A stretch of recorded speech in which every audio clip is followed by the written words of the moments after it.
هەمیشە بەرپرسانی هەرێمی کوردستان جەخت لە سەروەربوونی یاسا دەکەنەوە، بەڵام ئەو سەروەری یاسایە وەکو تۆڕی جاڵجاڵۆکەی لێ هاتووە، تەنها بچووکەکان دەگرێت و حوتەکانیش لێی دەرباز دەبن، بەڵکو زۆربەی جار یاسا بۆ بەرژۆندی خۆیان بەکاردێنن بۆ وەرگرتنی سەرانە و باز لە خاوەنکار و بازرگانان. ئەمەش بازرگانانی هەرێمی کوردستانی هەرەسان کردووە، بە ناچاری شەکۆی حاڵی خۆیان گەیاندە پەرلەمان، داوا دەکەن بەدەمیانەوە بێن.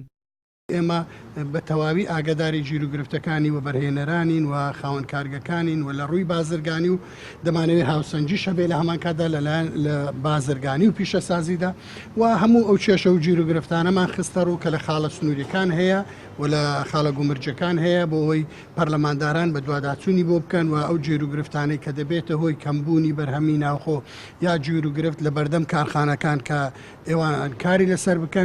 جیاوازی وەرگرتنی باز لە خاڵە سنووری و بازگەکانی زۆنی سەوز و زەرد لە خاوەنکارەکان و ڕێگەدان بە داخڵکردنی کاڵای کوالێتی خراپ و بەسەرچووی چەند بازرگانێکی دەستڕۆیشت و گەورەترین کێشەی بازرگانانی هەرێمە، حکوومەت و پەرلەمانیش لە ئاست ئەو کێشانە دەستوەسانن.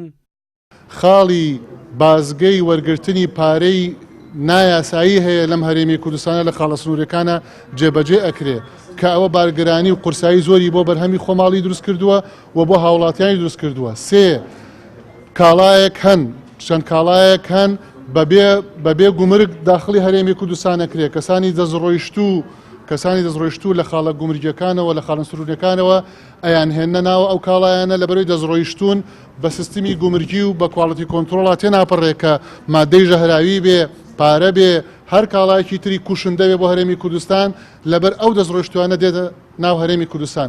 ئەمە سێ خاڵی زۆر مەترسیدارن کە ئەبێ چارەسەر بکرێن بە زووترین کات. ئێمە وەکو پەرلەمانی کوردستان وەلایەنە پەیوەندیدارەکان و حکوومەتی هەرێمی کوردستان بەجددی ئەبێ بینە سەرخەت بۆەوەی کە فرای دۆخەکە بکەوین. بەپێی ئامارێکی نافەرمی بەهۆی پشتگوێخستنیان و پشتگیری نەکردنیان لەلایەن حکوومەتەوە لە ئێستادا لە 85 کارگەکانی هەرێم داخراون. ئەمەش کاریگەری لەسەر خستنە بازاڕی کاڵا دروست کردووە و ڕێگاشی بۆ بازرگانە بەرژۆندی خوازەکان خۆش کردووە بۆ ئەوەی بە ئارزوی خۆیان بەرهەمی خراپ هاوردە بکەن و بیخەنە بازاڕەکانی هەرێمی کوردستانەوە.